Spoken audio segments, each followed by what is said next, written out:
Saucy here. Welcome to my first ever video. Kind of crazy. I know I've been kind of like putting this off for a long minute, but I didn't want to make a video of my deck until I was sure it was ready to show you guys.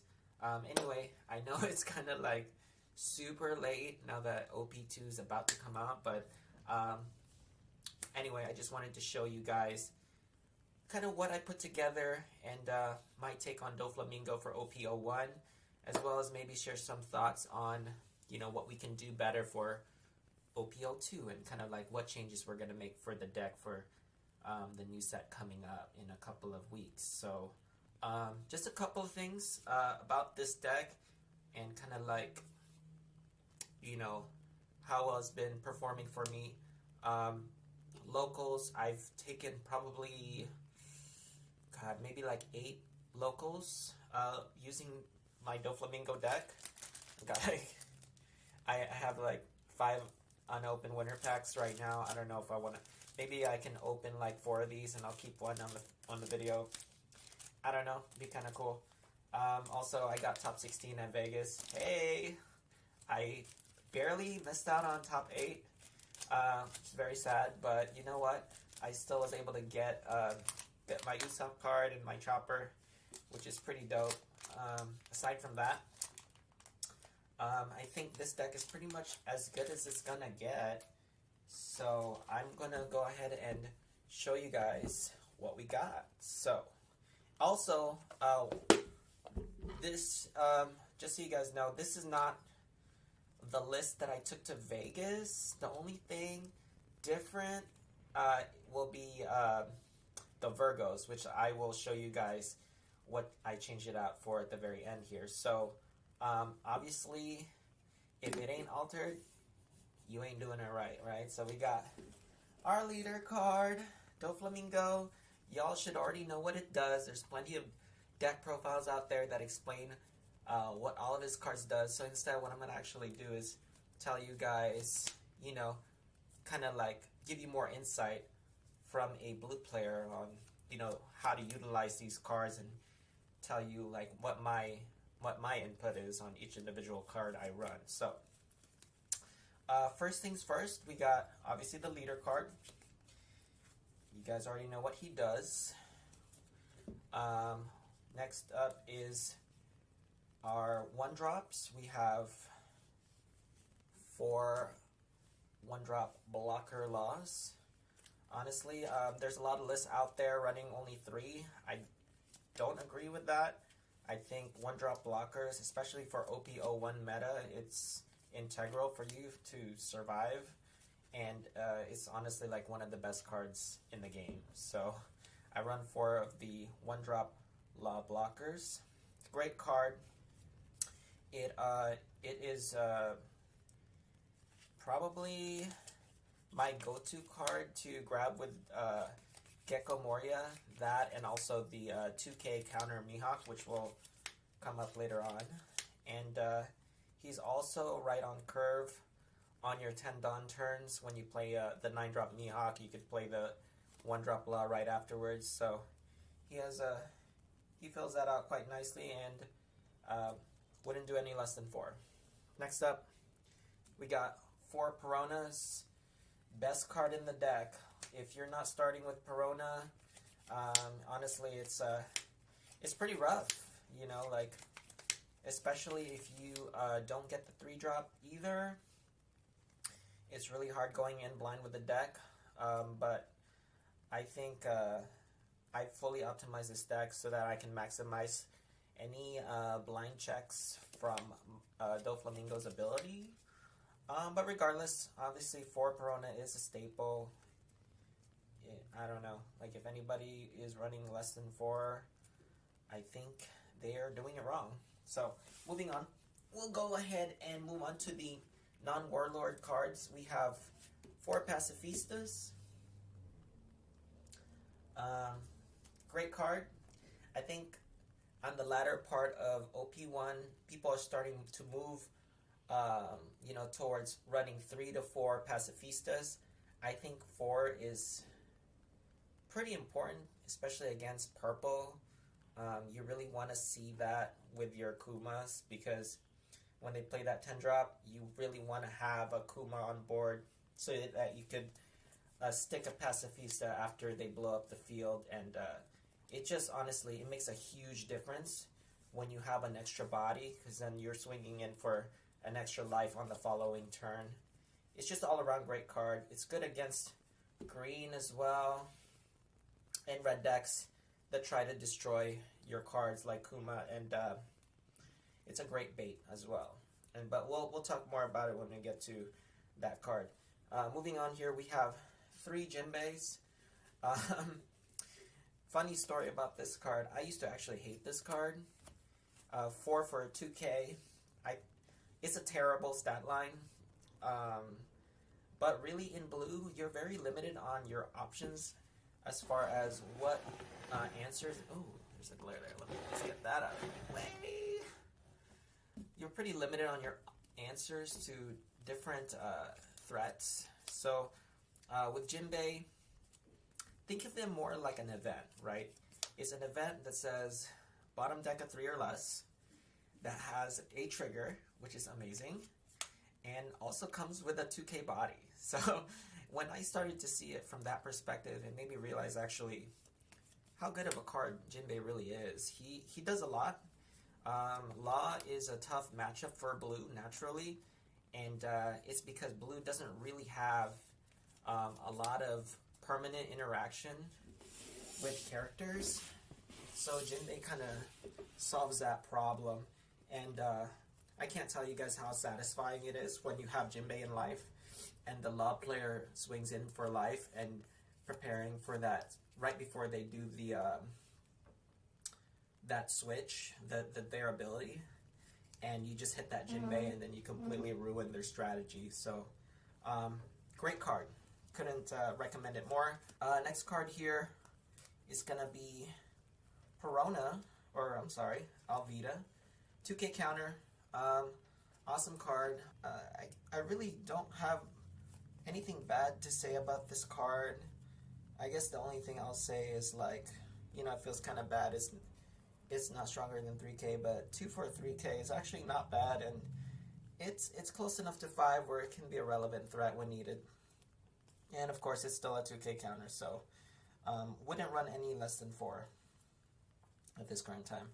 Alright, so next up we have my boy 3-drop Doflamingo. He's right in line right there with Perona. One of your probably, you know, your top 3 cards you want to see in the beginning of the game. Number 1 probably be Perona. Number 2 would be Doflamingo. Obviously, nothing can beat a turn 1 Perona, because that can lead to a turn 2 play right off the top if you do the 1 Dawn Perona to rig the top 5 cards of your deck, and then on your second turn, you could, at 3 Dawn, you could literally use Dofi's effect, which is amazing, and you can start plussing from there. But Doflamingo, he's still a great card. He's a blocker, so, you know, at worst, he's a chump blocker. And he's also one of the cards I love getting with Gecko Moria. I'll get into that, I guess, in a little bit there. Next up, we have my girl Boa Hancock. Great card. I mean, it's a blocker. It's just gas for days, and it's you know, like jet pistol bait or any other kill card bait. Only thing bad about this card, I'll say, is that, you know, it kind of takes a second for her to use her ability, but once you stick her on board and you're able to actually protect her with 2Ks or ample counters in your hand, she's a great card. I love her. The best play with her, honestly, is like just getting her on your second turn right after you Perona off the top on Dawn 1. On Dawn 3, you play her. Man, it just feels so good when you have her out on your third turn. You can just start drawing cards like crazy. Great card. Next, we got Kuma. Like I said earlier, Kuma is your go-to against Kaido. And any deck really that likes to control the board, Kuma is your safest bet to play against those decks because he just has a lot of value, right? You can actually like waste a kill card or waste an attack on, they can waste their attack, I should say, on your Kuma, and then you just play Pacifista right afterwards. Some opponents will actually just like swing into, like most people actually will swing into Kuma with just exact amount. And even I have Pacifista in my hand, I usually will counter because that gives your opponent the false impression. And then later on, they'll think like, okay, because they countered it in the early game, they most likely don't have Pacifista, and they usually will like make a bad play thinking that you don't have the Pacifista later on. Anyways, it's some kind of a mind game. Next up we have Gecko Moria. I'm running 4, of course. Wouldn't have it any less. Probably one of the best cards to get off the top after, you know, your first couple turns. After turn 2, Gecko Moria is like the best card to get off the top. It's just an automatic value. It's guaranteed +1 right off the top of your deck. He's a 4 for 5k, which is, you know, a decent stat line. And I like to say, even if I see a Gecko Moria in my opening hand, or if I end up drawing him throughout the game, I'll likely not even use him as a counter unless I really have to. Because late game at 10 Dawn, man, Gecko Moria is like your best play. He's literally like 3 cards in one. If you're at 10 Dawn and you're exchanging resources with your opponent, especially like Luffy, for example, you can go Gecko Moria, grab the Doflamingo, play Doflamingo, check off the top, and then use Leader Effect. That's 3 cards off of 1 card. Like, it's honestly, it's one of my favorite cards in the deck. Amazing card. Next up, we have 4 Marshall D. Teach. We have very little tricks really up our sleeves in the blue deck, and that's why I kind of maximize on what little we can do. Like blue is, you'll hear this a lot from blue players, that Doflamingo is a very honest deck, right? What you see is kind of what you get. If you see 2 characters and Doflamingo, you best expect on the following turn they're going to swing with 3 characters, right? Or at most, they can only swing with 3. There's no rushers in this deck, and they don't normally have that many combat tricks, so that is kind of why I maximize on the Teach, because it's our way to eliminate some of those early game threats without using excessive amount of resources, right? Obviously, it's not a permanent answer, but it's a great card off the top when you swing to get rid of like small chump blockers, or bouncing back like an Okiku, or bouncing back a Nika Robin, or even a Zoro, right? I know it's not like the most favorable thing to bounce a Zoro, but or I should say the 3-drop Zoro, but it's still tempo, right? So that means next turn they're still wasting 3 Dawn to replay the Zoro and having to swing again. But anyway, I like him.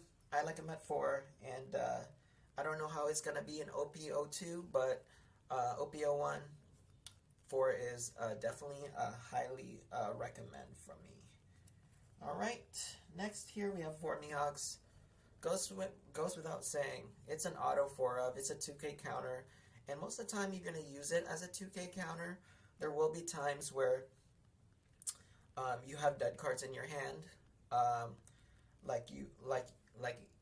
you'll have like multiple Jinbes in your hand, or multiple Mihawks in your hand, the 9-drop Mihawks that you really can't utilize. This is a great way to kind of eliminate some of that and draw new cards. Good card. Alright, so now we move on to my Vergo replacement. Now, when I went to Vegas, I was using the slot as 3 Vergo. And to be honest, he really didn't help me that much. There was a lot of green players at Vegas, which is why I opted in to run 3 Vergos, but during the matches where I played against green, the ones that I won at least, I didn't even use the Vergo. So it wasn't really that helpful to me. There was one game I was playing green, I did stick a Vergo, and it was a green player. I lost that game. So really, my main card to play against green is the 9-drop Mihawk. Yeah, I didn't really see a use for the Vergo. But Jinbe is honestly like a great card. 445k is your average stat line for blue, and all the Warlord cards that you get with blue. But his ability is very relevant. It actually punishes your opponent for dealing with him on board. Most players will try to clear your board as you get these cards out rested with your Doflamingo's ability. So having a way to kind of punish their trying to clear your board, it's a great kind of plus for you, right? So it's not completely a minus when they kill your Jinbe, because you can actually like get rid of one of their cards, and it makes it kind of hard for your opponent to play around that, and especially when you're playing against Law, this card is probably one of the best cards you can get off the top. Last but not least, we have 4 Mihawks. Mihawk, man, probably the best top end for blue right now, and even set 2. Mihawk has an amazing effect, and it has one of the highest power, if actually the highest power for blue characters in the game right now. So in this deck, I'm running 4 of them. I'm not running the 7-drop Doflamingo. At 9k, it is the best card that you can play against the 8-drop Kid, because as you should already know, Kid is like the boogeyman against blue. Like, blue does not have any way to answer the 8-drop Kid without attacking over it. So you want to play the biggest cards that you have so that you can run it over, and there's no one bigger than the Mihawk. And last but not least, best card in the deck, you guys, probably my tier 0, Dawn. Can't play the game without him. So we got that right there. That's the deck, and I want to give you guys kind of a sneak preview of my OP2 Doflamingo deck. Or better yet, maybe we can make another video with the new deck list and some games for you guys. But that's the list right now. If you like these deck profiles, please like and subscribe. Hope to have more stuff like this out for you guys very soon. See you later.